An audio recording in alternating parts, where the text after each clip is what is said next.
South ఇండియాలోని అతి తక్కువ ధరలకి రత్నాలను అందించే ఏకైక సంస్థ 6JVR. నమస్తే, వెల్కమ్ టు సుమన్ టీవీ. ఏపీలోని ఆటో డ్రైవర్లకు శుభవార్త. ముఖ్యమంత్రి చంద్రబాబు నాయుడు గారు దసరా కానుక ప్రకటించిన విషయం కూడా మనకు తెలుసు. ఆటో డ్రైవర్లకు 15,000 రూపాయల ఆర్థిక సాయం అందించబోతున్నట్లు ఆయన ప్రకటించారు. ఈ వీడియో చివరి వరకు చూడండి, ఎందుకంటే ఆటో డ్రైవర్లు, క్యాబ్ డ్రైవర్లు ఈ పథకానికి ఎవరు అర్హులు, ఎవరు కాదో కూడా నేను మీకు చెప్పే ప్రయత్నం చేస్తాను.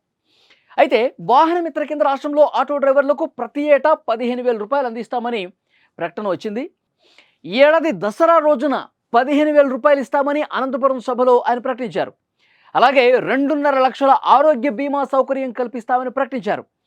ఎన్డీఏ ప్రభుత్వం అనంతపురంలో సూపర్ 6 సూపర్ హిట్ సభను కూడా నిర్వహించి ఆ సభ సక్సెస్ అయింది.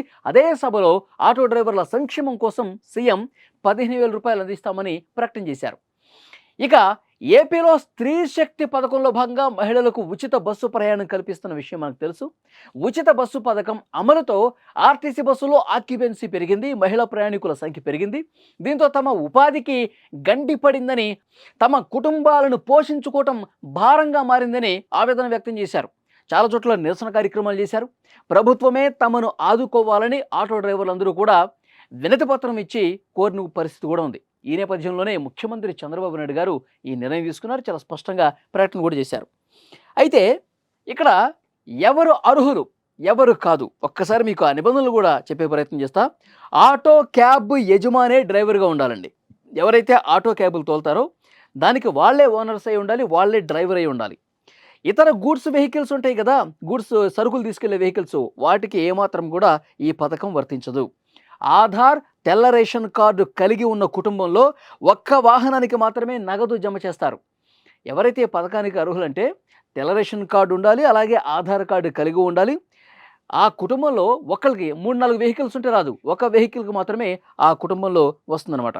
ఇక కుటుంబంలో ప్రభుత్వ ఉద్యోగులున్నా, ఆదాయ పన్ను చెల్లించే వాళ్ళున్నా, నెలవారీ విద్యుత్ వినియోగం 300 యూనిట్లు దాటిన, పట్టణ ప్రాంతాల్లో 1000 చదరపు అడుగులకు మించి స్థిరాస్తి ఉన్నా ఈ పథకానికి అర్హులు కాబోరని ప్రభుత్వం చాలా స్పష్టంగా చెప్పింది. మళ్ళొకసారి చెప్తున్నాను చూడండి.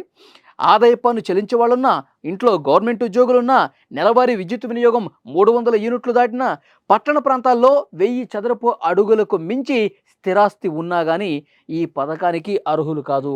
అంటే పేద మధ్యతరగతి ప్రజలకు మాత్రమే వర్తిస్తుంది. వాళ్ళు మాత్రమే దీనికి అర్హులు.